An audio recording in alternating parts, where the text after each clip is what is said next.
Halo, Assalamualaikum warahmatullahi wabarakatuh. Berjumpa lagi di pembelajaran IPA kelas 7 ya. Semoga kalian selalu bersemangat dalam belajar. Kali ini Ustazah akan menjelaskan materi tentang sistem organisasi kehidupan makhluk hidup. Tapi sebelumnya jangan lupa siapkan alat tulis kalian ya. Lalu catat hal penting yang ada di video pembelajaran kali ini.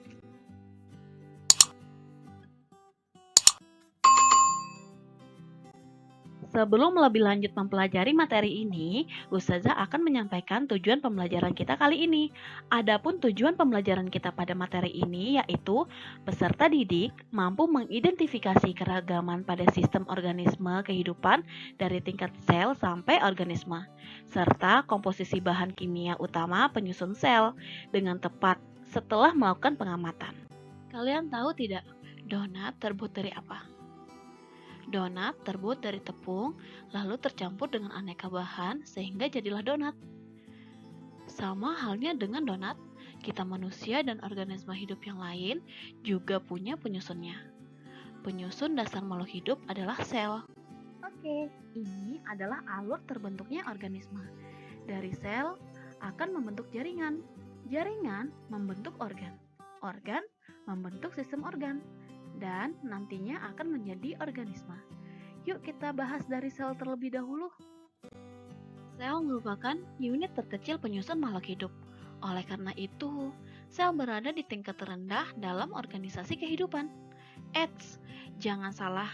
Meskipun berada pada tingkat rendah, sel mampu menjalani fungsi kehidupan, seperti melakukan metabolisme, tumbuh, berkembang, bahkan melestarikan jenisnya.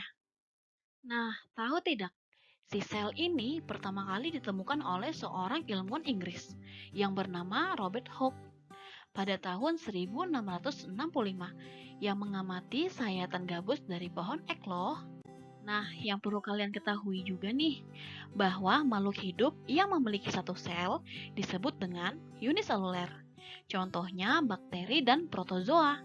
Sementara makhluk hidup yang memiliki banyak sel disebut dengan multiseluler. Contohnya seperti kita manusia, hewan, dan tumbuhan. Berdasarkan strukturnya, sel juga dibedakan menjadi dua, yaitu sel prokaryotik dan eukaryotik. Nah, kalian tahu tidak apa sih yang disebut dengan sel prokaryotik dan eukaryotik? Jadi, sel prokaryotik memiliki struktur yang lebih sederhana dibandingkan dengan sel eukaryotik, dan ciri utamanya tidak memiliki membran inti. Jadi, inti selnya akan tersebar di dalam sitoplasma. Sementara sel eukaryotik memiliki membran inti yang membungkus inti selnya. Dalam sistem 5 kingdom, hanya Monera saja yang memiliki sel prokaryotik, sementara 4 lainnya memiliki sel eukaryotik, seperti yang bisa kalian lihat di slide ini ya.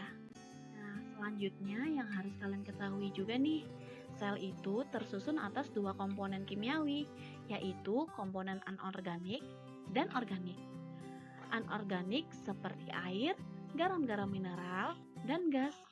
Sementara organik seperti karbohidrat, protein, dan lemak, yang semuanya berasal dari unsur karbon, hidrogen, dan oksigen. Apa perbedaan sel hewan dan sel tumbuhan? Sel hewan dan sel tumbuhan memiliki perbedaan dan persamaannya loh. Yang pertama, membran plasma. Membran plasma sendiri bersifat semi-formal, yang hanya bisa dilewati zat-zat tertentu dan berfungsi mengatur transportasi antar sel. Yang kedua, sitoplasma.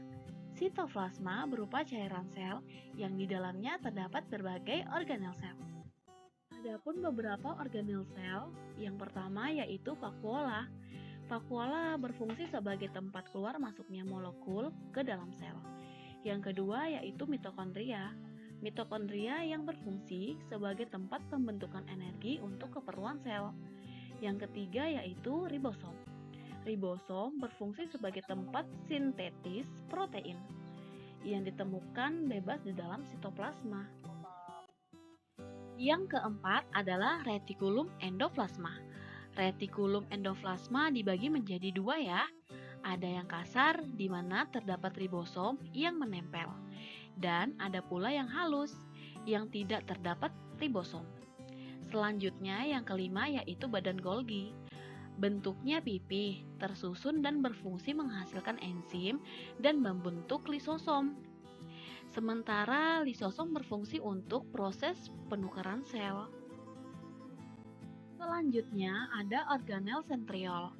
Sentriol merupakan perkembangan dari sentrosom yang berfungsi untuk melakukan pembelahan sel. Lalu ada peroksisom yang berfungsi menghasilkan katalase untuk menguraikan peroksida yang merupakan racun. Yang terakhir adalah kloroflas. Organel ini hanya terdapat di tumbuhan yang berfungsi sebagai tempat fotosintesis. Oke, Ustazah lanjutkan ya. Yang ketiga yaitu inti sel atau nukleus. Inti sel atau nukleus merupakan organel sel terbesar dalam sel eukariotik. Nah, kalian masih ingat kan sel eukariotik yang tadi? Di mana diselubungi oleh membran inti yang berfungsi sebagai pengatur segala aktivitas sel. Dan di dalamnya terdapat seluruh informasi genetik suatu organisme. Nah, berikut ini merupakan gambar perbandingan antara sel hewan dan sel tumbuhan. Silakan diperhatikan baik-baik ya. Alhamdulillah, materi pada hari ini telah selesai. Bagaimana? Mudah bukan? Semoga kita semua selalu diberi kesehatan dan kemudahan dalam belajar. Sampai berjumpa ya di materi selanjutnya. Wassalamualaikum warahmatullahi wabarakatuh.